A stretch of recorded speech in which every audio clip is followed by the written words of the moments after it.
I was at a retreat yesterday. It was a regional practitioner retreat. And as Julia was singing, I was just thinking, because there are people from all around different centers. There are just so many New Thought centers who are having service this morning, singing, praying, just being in positive, uplifting, joyful energy. And how wonderful is that for our planet to have so many people all over who are still standing in the truth of light and of love, no matter what the conditions or circumstances, no matter about opinions and perspectives. There is only one power and one presence, and it is infinitely good and infinitely loving and includes all life. And that's what we stand for every single day of our life. Thank you for being here and being part of that energy. Hello, good to see you. All right, so we're concluding the fourth. We've been doing Back to the Basics, which is in the Science of Mind textbook. There's 4 sections at the beginning. The thing itself, what it does, what it is, I don't know, and how to use it. Today's how to use it. That's what I do know. They all sound the same. That's why I can't really differentiate them in my head. But how to use it. So in this chapter, Ernest Holmes really focuses a lot on the law. So to make it very simple, so we all are on the same page of what he means by the law, is we have the analogy of the seed, soil, and plant. The seed is the idea, so it's like an acorn. Within the acorn is contained the whole oak tree. But for that acorn to become the oak tree, it needs to be planted in soil. So the law is the soil which the seed gets planted in. So the law is that thing that which surrounds and enfolds us. It's the energy body that is in us, around us, and through us, and it responds to everything that we put into it. So it responds. The soil has it doesn't say, no, I don't accept acorns. I only accept oak trees. Or I only accept, maple trees. It accepts whatever you put into it. It has no volition in and of itself. And so what we put into that soil is then what gets to be the fruition that we see, the form, the oak tree.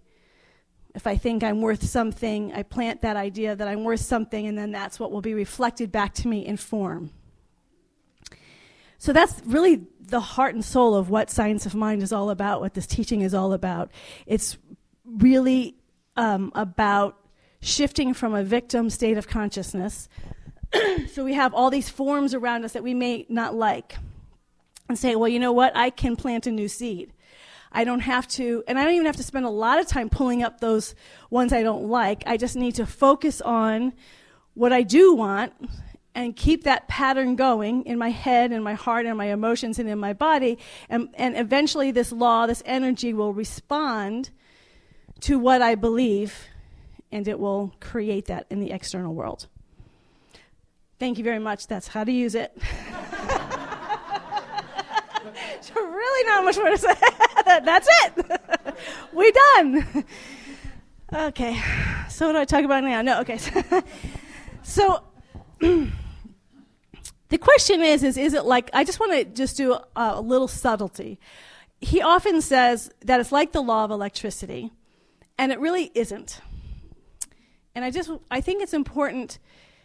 It's funny, as I was reading this chapter, I was having a little more challenges with it than I have in the past because of I think it's good to be critical thinkers, discerning thinkers, and I think we see that more in our world today than ever before. The law of electricity can be proven objectively. You could say it doesn't matter whether you believe in the law of electricity or not, it's going to work. And that's why it now works all over the universe, because everyone just uses the law. The problem with this law, the idea is that as you believe, so shall it be done unto you. As you sow, so shall you reap. But there's no way to actually prove that objectively.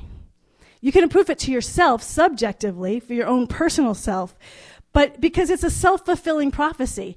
If I'm thinking, okay, I'm perfect health and perfect health and perfect health, and I still continue to be sick, the only response in Science of Mind is, well, you just don't believe you're perfect health enough. Your subconscious mind doesn't really believe it. We can't prove it. We can't prove what someone believes inside of themselves. We can't believe we can't prove what's in their subjective consciousness, in their unconscious. So this is a science. When they say the science, it is not an objective science, and I don't think we should confuse it with an objective science. I remember when I was going through ministerial school, there's a lot of testing going on with consciousness. There's a lot of psi research going on, and one of our professors was a professor of psi research at Duke University, which had the first psi research program in America. And he said he thought what we taught was partially true. And I love that he said that. He said, well, I don't think it's a law like it's an ATM machine. You just get one thing. It's much more complicated than that. And he would do all these tests with us. It was really fun. But I think it's important to say that that scientists so far have not been able, and I don't think they are constantly trying to prove consciousness. And I believe it was St. Bernadette, and I meant to look up the quote today before, but I got distracted with everything else. I forgot. But she said something like, for those who believe, no explanation is necessary. Or for those who don't believe, no explanation is possible. And for those who do, no explanation is needed.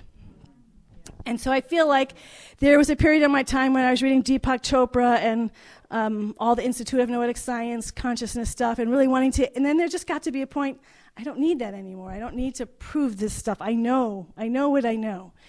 And that's what I really want to, in terms of how to use it, I do believe what we put our attention on increases. So if you decide, I'm going to think about purple, let's just think about purple, the rest of the day, you're going to start seeing purple everywhere. Everywhere you go, you're like, oh, there's purple again. That's what we put our attention on increases. So the question is he says one other thing that I just wanted to, I think we need, bothered me a little bit, and then I'll go to the good stuff. He said, if you don't believe it, pray your doubts away. You can't have any doubts, and if you do have doubts, pray them away. I'm not a fan of that. To me, that goes back to blind faith or he says it's not coercion, but it feels like you're coercing yourself. I think skepticism is healthy. I think uncertainty is healthy. And I don't think we should ever be telling people to not have doubts, to not have skepticism. In actually stages of development, uncertainty is a higher stage of development than certainty, just so we're clear. Because uncertainty allows for an openness to something even greater coming in. But to say that we know immediately blocks off something, especially when we don't know. To say well, I'm going to know this, even if I don't know it, I'm going to know it. There's a certain conformity to that, rigidity to that, coercion to that makes me uncomfortable. So I would say the opposite, not the opposite, but say it in a slightly different way. Focus on what I really do know, what I really do believe. Start there. I don't want to start with what I don't believe. What do I believe? And really put my attention there. And I gave it I mentioned a couple weeks ago that Mitch Horowitz had put out an invitation for people to pick one book, a book that you really love and you really believe in. Say, I believe this book, and to practice it for 9 months rather than jump around to a lot of books. Just say, I'm going to really practice because I believe what this book says. I'm going to give myself to it for 9 months. I think the same thing about how this law works. If I don't put my attention on the law, but I put what you put your attention on increases. What do I really believe already? Because we all here believe in good stuff. We don't have to convince ourselves of something. We don't have to push ourselves too far. I really, really believe, and I would say, I would even go to the really extreme thing to say, I know that the divine presence is unconditional love. I know that. I know no matter what all this human stuff we engage in, I know that this presence is always love. To keep our attention on that, how are we going to go wrong? How am I going to go wrong if I just continue what we put our attention on increases? So whether love. The more we do it, the more we just keep there, we start to see love in our relationships more. We start to feel love for ourselves more. We start to feel love in our finances, in our work life. We feel love in our physical body, that love has no limits. That love has no place where it stops and something else begins. How can we go wrong? If you want to say how to use it, for me, the highest way to use it is to focus on those highest ideals that we have, those highest beliefs and truths. So some people say, well, I don't know if God is all good. Well, then don't focus on that. But if you believe that God is all love, then focus on that. All joy, all truth, whatever and there might be different times in your life where you want to activate a certain quality, but to really put your attention on that quality and let go of all expectations of how that's going to show up or how it should show up, the shoulds. Love. So I have to see love, regardless of what this condition is. I have to see love. I'm only about love. My attention is on love. I had a really powerful experience yesterday. Really moved me.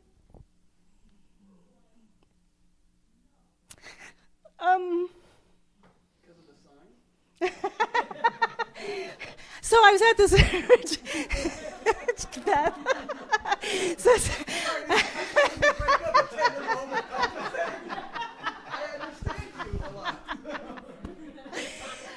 So we were at this all-day retreat, and I was just doing one. There's 4 different facilitators, but I was one of the facilitators, and they had texted me, "Do you need anything for your part?" And they meant like flip charts and stuff. And so I just said, "Well, I need my own room with green M&Ms." So they got the green M&Ms. What moved me yesterday wasn't the actual retreat. I mean, it was very lovely. The woman, for those of you who have experienced me with my scarves, the first woman who was presenting, her scarf kept falling off. I'm like, oh, that's what they're talking about. She was phenomenal.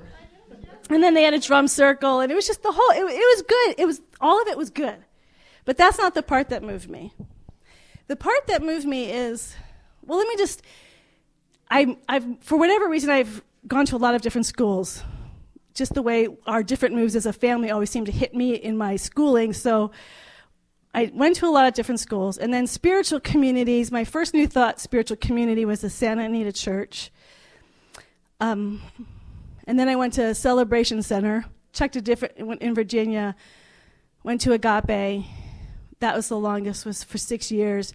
I went to the Grand Junction Center for Spiritual Living. Then I moved to Cleveland, and they had 2 different CSLs in a Unity. I used to go to all 3 of those. Then I went back to Celebration Center. Then I came out to Oakland Center for Spiritual Living, Unity Church, and now here. So I've been to a lot of centers for spiritual living communities. Agape was the longest for 6 years. A New Thought Church is Unity, several different Unities. And when I did go to Agape, I had already gotten the call to be a minister. So even though I got totally immersed, volunteering, working, practitioner, ministerial training, I never went with the idea that I was going to be there forever. I always knew that I had a calling that I had to go out. So I've never was in a community for very long. Unlike, I know some of you who have been in your spiritual community for a very long time. And so I don't really think about it in terms of length. I think about it more in terms of depth. Like, how much do I get when I'm there?